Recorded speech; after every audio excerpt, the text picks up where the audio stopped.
Assalomu alaykum hurmatli kanalimiz a'zolari. Oldingi videolarimizda ko'rgan bo'lishingiz kerak. Biz mana shu Saray qishlog'ida Zarshoh tog'i etaklarida bog' barpo qilayotgan edik. Mana Xudo xohlasa ekilgan daraxtlarimiz hammasi ko'karib turibdi. Misol uchun mana shponka daraxti tagiga go'ng solingan. Hozir mana 3-iyul 4-iyuldagi holat. Erta bahorda ekilgan.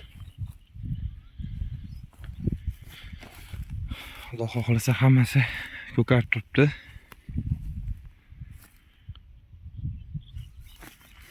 Kuzatib borasizlar. Hali bu bog'da qilinadigan ishlar ko'p. Har bir qilinayotgan ishlarni video qilib qo'yib borishga harakat qilaman.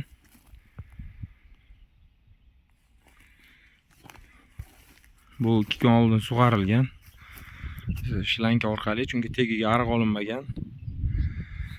Joy landshafti notekisligi uchun imkon qadar shlanka bilan sug'arishga harakat qilganmiz, ya'ni tomchilatib sug'arishga o'xshagan qilganmiz.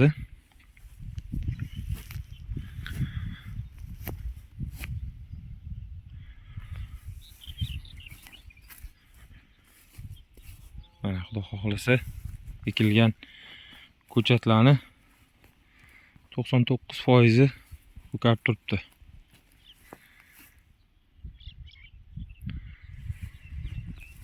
Xudo xohlasa har bir holatini bog'ga kelganda kuzatib, video qilib kanalga joylab boraveraman. Ko'rib baho beraverasizlar. Bu bahorda mart oyida ekilgan. Va o'shandan keyin yog'ingarchilik ko'p bo'ldi. O'shaning ham foydasi bo'ldi bizga. Keyin orada tagiga go'ng solib ketilgan. Mana aka e'tibor bersanglar, teglari qorayib turibdi. Har birining tagiga 20 kilolik chelakda bir chelakdan chirigan go'ng solingan. Shu yog'ingarchilikning ko'p bo'lganligi va go'ngning ta'siri natijasida o'zgarishi yaxshi. Hozircha ko'karishi yaxshi. Endi yaxshi dehqonlar bilan, tajribali dehqonlar bilan maslahatlashgan holda shunaqa ish qilamizki, kuzda Xudo xohlasa video qilib ko'rsatamiz uni ham. Kuz oylarida tegini yaxshilab chopib, kengroq qilib jeylarni chopib, ajraqlarini olib,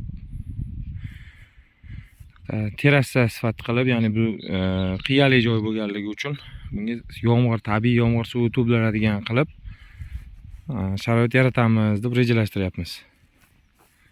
Tajribali dehqonlardan shunaqa fikrlarni eshitdik. Eksperiment tarzida qilyapmiz bu bog'ni. Xudo xohlasa chiroyli bog' bo'ladi. Har bir holatini qo'yib boraman.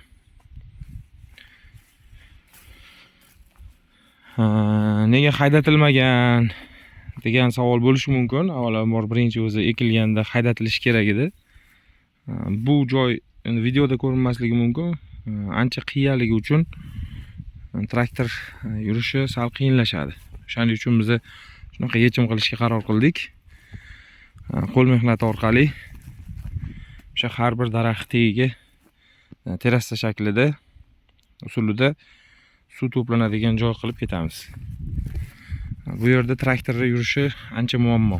O'shaning uchun tashlandiq joy bo'lganligi uchun auksion platformasi orqali yutib olganmiz bu yerda. Va shu chiroyli bog' qilishga harakat qilyapmiz.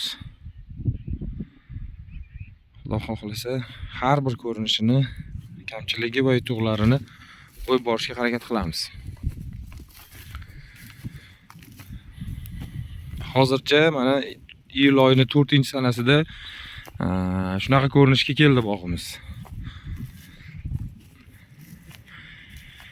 Kechadan oldingi kuni sug'arilgan bu. Shlanka bilan. Kechasi sug'arilganligi uchun video qilib ko'rsatishga imkon bo'lmadi. Suv ham muammo bo'lganligi uchun suv har holda bu yerda ariqda oqmaydi. Shu shlanka bilan amallab olib kelib sug'orilganligi uchun video qilishga imkon bo'lmay qoldi, sug'orish jarayonini ko'rsatishga. Xudo xolisa qolgan jarayonlarni video davomida ko'rib borasizlar. Hammaga rahmat. Duo qilib tursanglar, chiroyli bog' bo'lsa xursand bo'lamiz. Hammaga rahmat.